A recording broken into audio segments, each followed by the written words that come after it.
معكم الأستاذ حي من مؤسسة ألقا سكول، درس خاص بالسنة الثانية رياضي ويخص بالضبط تطبيقات الجداء السلمي في المستوى. الكفاءات المستهدفة من حصتنا تاع اليوم، سوف نتعرض لشعاع ناظمي لمستقيم. معادلة مستقيم علم شعاع ناظمي له ونقطة منه. معادلة ديكارتية لدائرة في المستوي. معادلة دائرة علم قطرها، وبعد ذلك مسافة النقطة المستقيم، وفي الأخير نقوم بتطبيقات حول الشيء اللي اكتسبناه. إذا نبدأ في درسنا، لكن دائما Une petite pause. Chère mademoiselle, c'est très bien ce que vous faites, mais ne défilez pas aussi rapidement. Donc restez sur la page, laissez-le lui suivre avec la règle, et après vous passez à une autre page. D'accord? Mais sinon c'était parfait, top. إذا الآن دائما قبل ما نبدأ سأذكركم بالأشياء التي نحتاجها. الآن درسنا فيما سبق أن من يكون عندنا شعاعين U و V فإن الجداء السلمي له ماذا يساوي. الآن إذا كان أحد الشعاعين U شعاع معدوم أو V شعاع معدوم فإن الجداء السلمي طبعا يساوي صفر. الآن المربع السلمي من تكون U هنا، لا هنا U فوا شتي عاودي نشوف.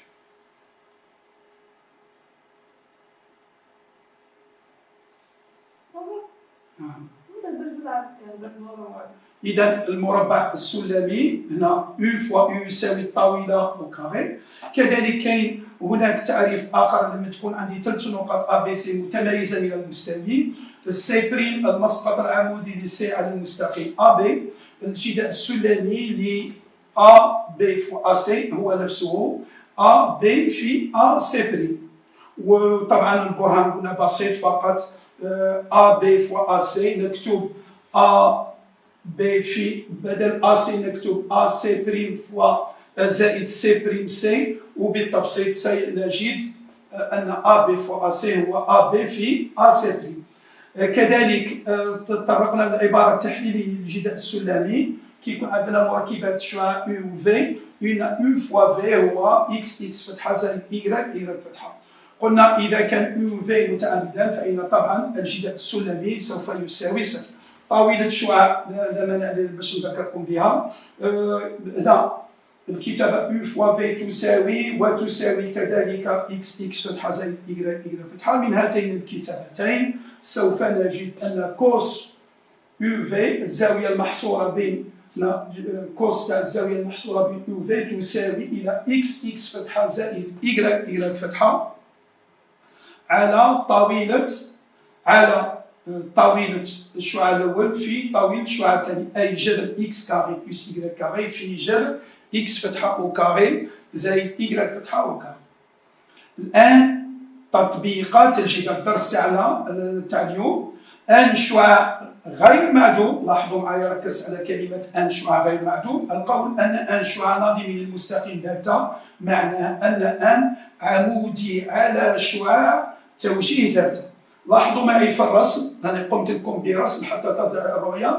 نسمي شعاع ناظمي لدلتا كل شعاع يكون مع أن كيكونوا متعامدين، وما نقولوش الشعاع الناظمي، نقول شعاع ناظمي لأن كل شعاع مرتبط خطيا مع أن يعتبر شعاع ناظمي. الآن هنا نسمي أن شعاع ناظمي لدلتا، U شعاع توجيه دلتا حسب ما هو مقدم لنا. الآن معادلة مستقيم إذا علم شعاع ناظمي له ونقطة منه. المستوي منسوب إلى معلم متعامد متجانس أوريجين، نعتبر فيه شعاع أن A B قلنا دائما شعاع غير معدوم، ونقطة A إحداثيتها X0 زائد X0 Y0 نقطة من المستقيم دلتا. المطلوب منا هو إيجاد معادلة ديكارتية للمستقيم دلتا الذي يشمل A و N شعاع ناظمي له. نأخذ N إحداثيتها X Y نقطة من المستوي. متى تكون M تنتمي إلى دلتا؟ مثلا إذا كانت M هنا لا تنتمي إلى دلتا تكون M تنتمي إلى دلتا إذا كان الشعاع AM والشعاع M يكونوا متعامدين، أي أن الجداء M ينتمي إلى دلتا، معناها الجداء السلمي يساوي إلى صفر. من هذه العلاقة لدينا مركبة الشعاع AM هو X moins X0 و Y moins Y0، و N المركبة تاعو سي A و B حسب تعريف الجداء السلمي، المركبة الأولى في المركبة الأولى زائد المركبة الثانية في المركبة الثانية، أي A في X moins X0 زائد B في Y moins Y0. بتبسيط نقوم بتبسيط هذه العبارة، سوف نجد AX زائد BY moins AX0 moins BY0 يساوي صفر.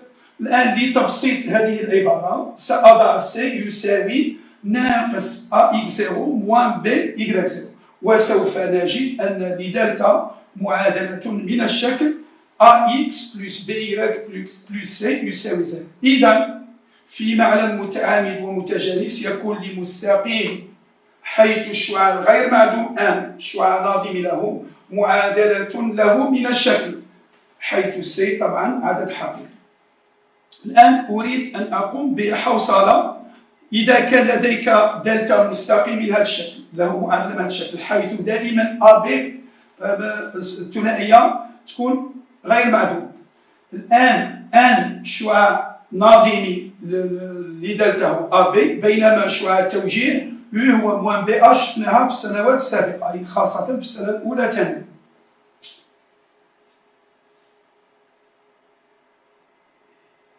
الآن سنقوم بتطبيق عددي حول هذا الدرس. أوجد معادلة ديكارتي، طبعا المستوي منسوب إلى معنى متعامد متجانس. أوجد معادلة مستقيم، معادلة ديكارتية للمستقيم دلتا الذي يشمل النقطة A ذات الإحداثية 2 و 3، وأن شعاع ناظم له المركبات له هي 2 5. إذا ماذا سوف نقوم؟ نأخذ نقطة M من M X Y نقطة من المستوي، تكون M تنتمي إلى دلتا، معناه يكون الشعاعين AM و M يكونوا متعامدان، وبالتالي الجداء السلمي يساوي صفر. الآن الشعاع AM المركبة تاعو هي X ناقص 2 و Y ناقص 3، شعاع N هي 2 5. الآن الجداء السلمي المركبة الأولى في الأولى زائد الثانية في الثانية، سوف نجد 2 X زائد 5 Y. هنا لاحظوا معي ناقص 4 وناقص 15 هي ناقص 19، ونجد أن دلتا له معادلة من الشكل 2 X زائد 5 Y ناقص 19 يساوي 0. الآن سنتطرق إلى جزء آخر وهو الدائرة في المستوي. دائما طبعا المستوي منسوب إلى معنى المتعامد متجانس أو يجي، لتكون سي الدائرة التي مركزها أوميغا إكس0 Y0 ونصف قطرها R، حيث طبعا كي نقول نصف القطر فهو أكبر تماما من صفر. الآن M X Y نقطة من المستوي، M تنتمي لسي، معناه أوميغا M تساوي R، أي أن أوميغا M au carré تساوي R كاري، وبالتالي سوف نجد أن للسي معادلة من الشكل X moins X0 au carré أي التربيع زائد Y moins Y0 au carré يساوي R au carré. ملاحظة ممكن هذه العبارة أن نقوم بتبسيطها، X moins X0 au carré زائد Y moins Y0 au carré تساوي R au carré، ينتج هنا B وراء A يساوي ناقص 2 X0 و B moins 2 Y0 و C تساوي كامل هذه العبارة X0 au carré plus Y0 au carré ناقص R au carré. سوف نحصل على كتابة من الشكل X carré plus Y carré plus AX plus BY plus C يساوي 0. إذا لكل دائرة C معادلة من الشكل. الآن سوف نلاحظ هل العملية العكسية كذلك صحيحة أم لا. إذا العملية العكسية في مستوى منسوب إلى معلم متعامد متجانس أو يجي، نعتبر المجموعة C للنقط M X Y والتي تحقق لن حيث A B C أعداد حقيقية. لندرس طبيعة هذه المجموعة.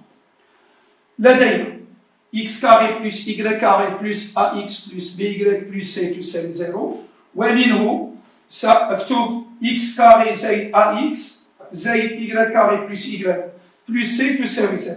هذه الكتابة وحسب ما درسناه سابقا وحسب الشكل النموذجي ستصبح من الشكل x plus a على 2 au carré زائد y plus b على 2 au carré تساوي a carré plus b carré على 4 moins c.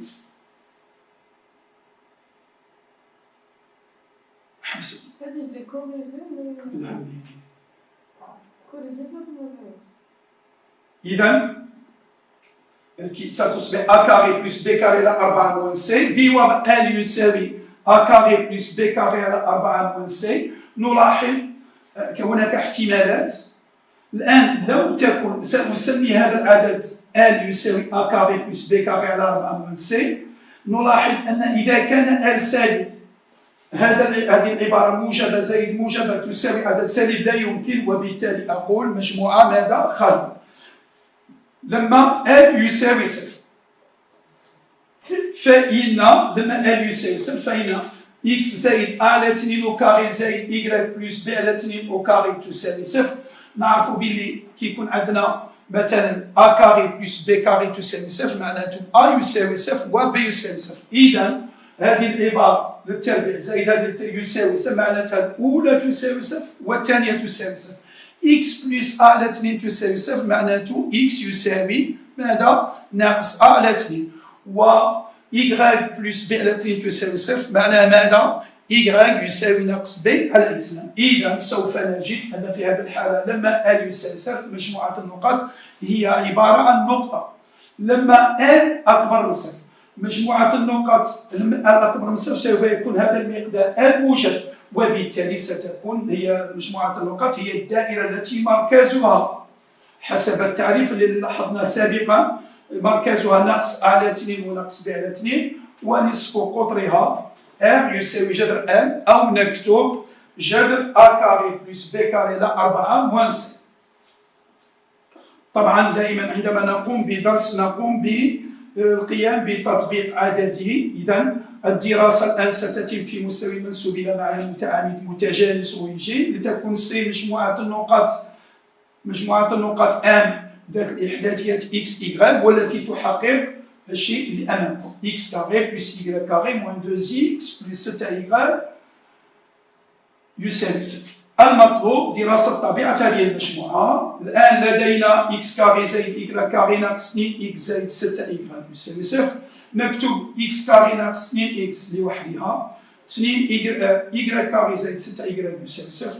هذه العبارة تصبح x ناقص 1 للتربيع ناقص 1 وهذه العبارة y زائد 3 الكل تربيع ناقص 9. ناقص 1 وناقص 9 قلنا هي ناقص 10 ننقلهم للطرف الثاني تصبح ماذا؟ 10 وبالتالي سوف نجد x ناقص 1 للتربيع زائد y زائد 3 للتربيع يساوي 10. معناتها مجموعة النقط ما هي؟ هي الدائرة التي مركزها 1 وناقص 3 ونصف قطرها جذر 10. الآن معادلة دائرة علم قطرها. إذا لاحظوا معايا كي تكون على السي دائرة التي قطرها AB حيث AB نقطتان متميزتان من المستوي M ينتمي إلى السي معناه الجداء السلمي للشعاعين M أو MB يساوي صفر. إذا الدائرة التي قطرها AB هي مجموعة النقاط M من المستوي والتي تحقق. لماذا؟ لاحظوا إذا كان عندي دائرة قطرها AB نعلم وحسب دراساتنا السابقة أي نقطة من الدائرة غادي تشكل لنا مثلث قائم وبالتالي M يكون ينتمي للسي معناته الجداء السلمي ل MA في MB يساوي إلى صفر. الآن مسافة نقطة عن مستقيم. الدراسة ستتم في مستوى المنسوب كذا في معلم متعامد متجانس OIG. نعتبر في هذا المستوي النقطة A ذات الإحداثية x0 y0 والمستقيم الذي معادلة له ax بلس by بلس c يساوي 0 حيث الشروط ما نساوهاش. الآن المطلوب منا هو إيجاد مسافة هذه النقطة عن هذا المستقيم.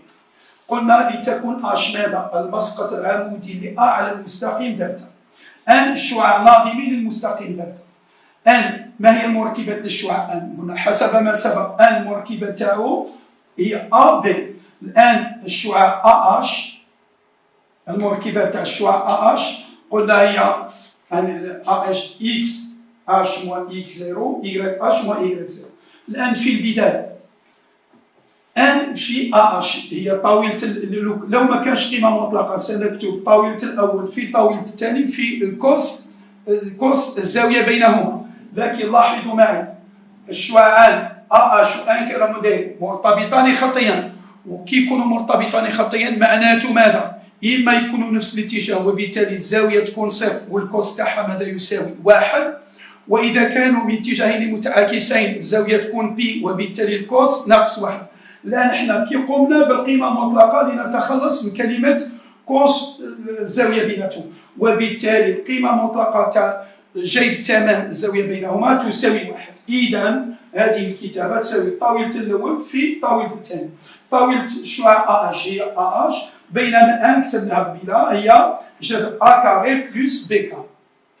من جهة أخرى H ينتمي للمستقيم دلتا، معناتها نعوض في AXH بلس BYH بلس C تساوي 0، ومنه سوف نجد أن AXH بلس BYH تساوي موان C. الجداء السلمي لهذين الشعاعين بالطريقة التحليلية تساوي، قلنا المركبة الأولى في المركبة الأولى زائد الثانية في الثانية، وسوف نحصل على هذه الكتابة. الآن AXH moins AX0 plus BYH moins BY0، هذه الكتابة ناقص AX0 moins BY0 قلنا ماذا تساوي؟ سنعوضها بالكتابة هنا، الكتابة هذه كانت سي دونك جات لنا الكتابة moins سي.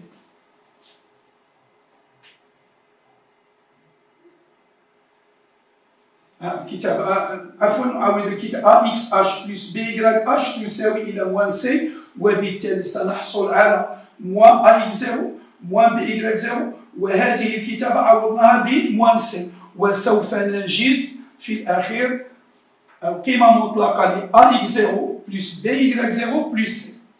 إذا من الحالتين، الحالة الأولى وجدنا هذه الكتابة، إذا من الكتابتين وجدت الحالة الأولى وجدنا هذه الكتابة، في الحالة الثانية وجدنا الكتابة. إذا نقوم بالتساوي، وبالتالي AH تساوي إلى القيمة المطلقة ل AX0 plus BY0 plus C على جذر A كاري plus B كاري.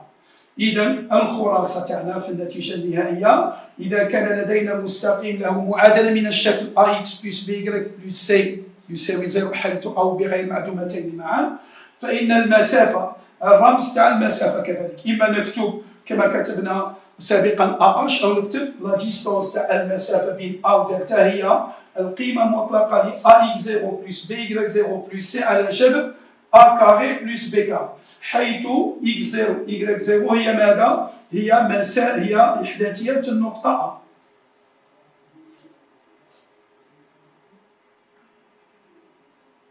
تطبيق عددي، واش قلنا في التطبيق العددي؟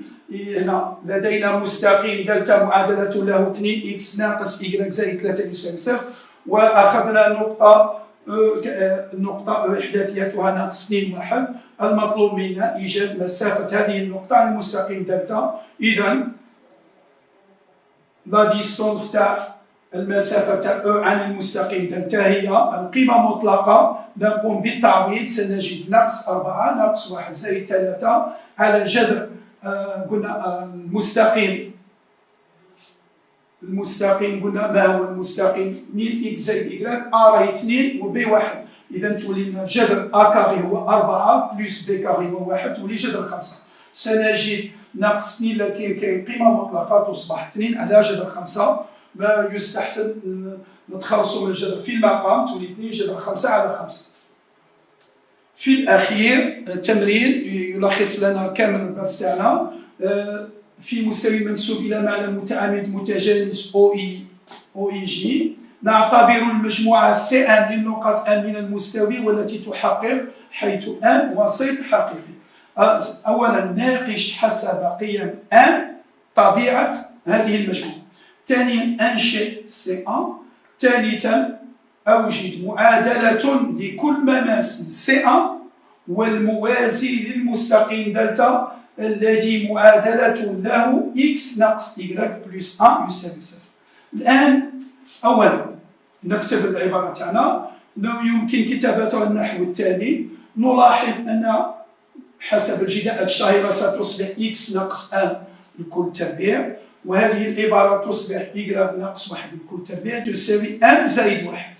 إذا يبدو أن العمل سيتم فيه مناقشة حسب إشارة m زائد 1. طبعا m زائد 1 عبارة بسيطة، إذا كانت أقل من ناقص 1 فهي سالبة، إذا كانت تساوي m ناقص 1 سوف يكون m بلس 1 يساوي صفر، وإذا كان m أكبر من ناقص 1 ستكون موجب. إذا لما m يكون أصغر من ناقص 1 ستكون مجموعة خالية. لماذا؟ لأن موجب زائد موجب لا يمكن أن يكون سالب. الحالة الثانية لما m تساوي ناقص 1، في هذه الحالة الطرف الثاني يساوي صفر، إذا الأولى للتربيع زائد الثانية للتربيع تساوي صفر، معناها الأولى تساوي صفر والثانية تساوي صفر. الأولى x تساوي m، لكن m مش ناقص 1، إذا سنجد ناقص 1.